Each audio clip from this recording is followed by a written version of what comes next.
ang mga kapurihan ni Sridhara Pandit. Noong ipinamalas ni Panginoong Krishna ang kanyang walang hanggang mga paglilibang sa mundo, mga 5,000 taon na ang nakakaraan. Madalas siyang kumilos bilang isang makalangit na mapagbirong tuso. Siya ay kilala ng may pagmamahal bilang isang malikot na magnanakaw ng mantikilya. At nagbiro din siya sa pagnanakaw ng mga damit ng mga batang gopi. Kalaunan, gumamit pa siya ng mga tusong paraan upang tulungan ang kanyang mga deboto na manalo sa mga labanan. Ganoon din noong nagpakita siya bilang si Sri Chaitanya Mahaprabhu, mga 500 taon na ang nakalilipas. Pinanitili niya ang ilan sa kanyang mapagbirong ugali. Isang kilalang halimbawa nito ay ang kanyang pagpasok sa buhay sa pagtalikod sa mundo o sanyas na pagsasanay. Ang batang si Nimai Pandit, ang pangalan ni Mahaprabhu noong kabataan niya, ay niloko si Keshava Bharati, ang kanyang magiging guro sa sanyas. Sinabi niya, "Nagkaroon ako ng isang panaginip kung saan lumitaw sa akin ang isang mantra.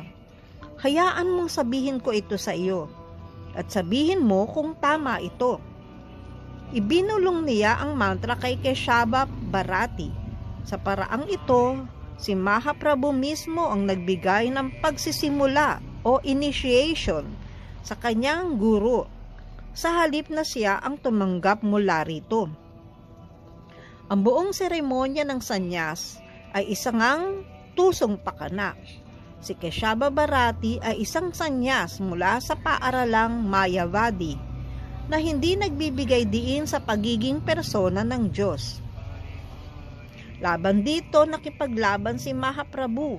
Ipinahayag niya na ang pinakadakilang konsepto ukol sa pagkadiyos ay ang pagiging isang kataas-taasang persona ng Diyos. Ngunit sa pagtanggap ng pagsasanay mula kay Bharati, nakamit ni Mahaprabhu ang respeto at atensyon ng kanyang mga kakontemporaries, na kadalasan ay naniniwala na ang pagiging mayabadi sanyas ang sukdulang tagumpay sa espiritual na buhay.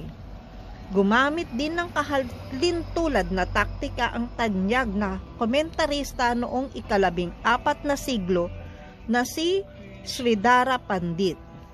Ayon kay Jiva Goswami, si Sridhara ay isang dalisay na Vaishnava na sinadyang isama ang ilang ideyang Advaita o Mayavadi sa kanyang mga gawa para sa isang partikular na layunin, upang maakit ang mga babasa patungo sa landas ng Vaishnavismo. Sridhara ay tunay na isang Vaishnava sapagkat ang kanyang mga komentaryo ay naglalaman ng mga pahayag na ang anyo, katangian, pagpapakita at tirahan ng Bhagavat o Diyos ay walang hanggan.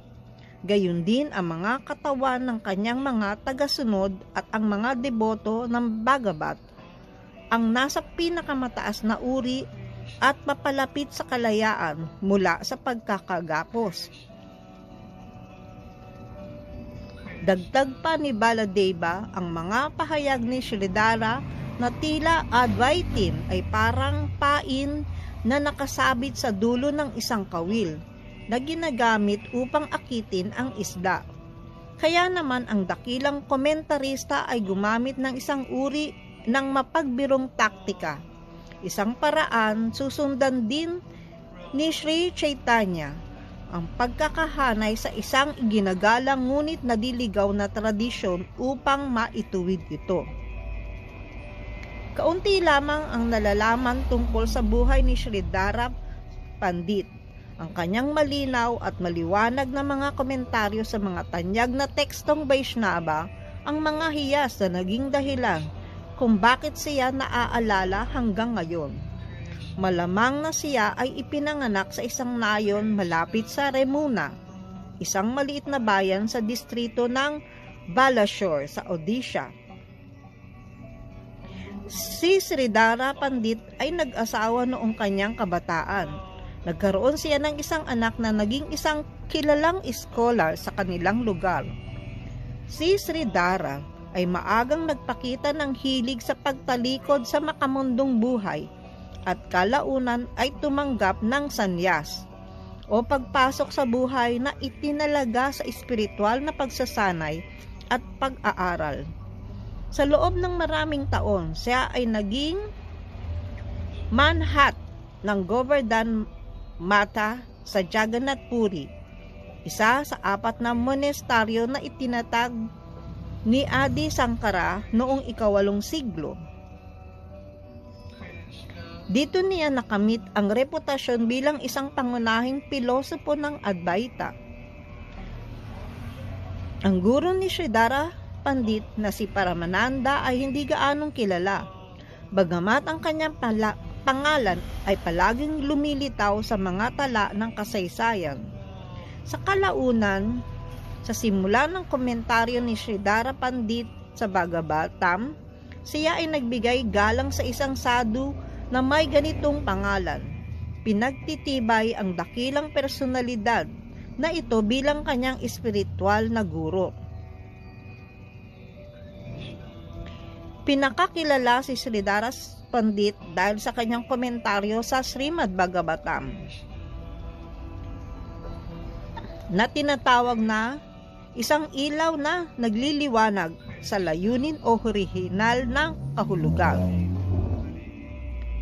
Tulad ng ipinapahiwatig ng pamagat, ang kanyang layunin ay hindi upang magbigay ng maikling malikhaing interpretasyon, kundi upang ang tunay na kahulugan ng banal na teksto ng ilathala ng kanyang kabanal-banalan na pagpapala. Si A.C. Bhaktivedanta Swami Prabhupada ang kanyang sariling edisyon ng Bhagavad Gita as it is, tinitumbok niya ang parehong layunin bilang kasalukuyang kinatawan ng isang matagal ng disciplic succession.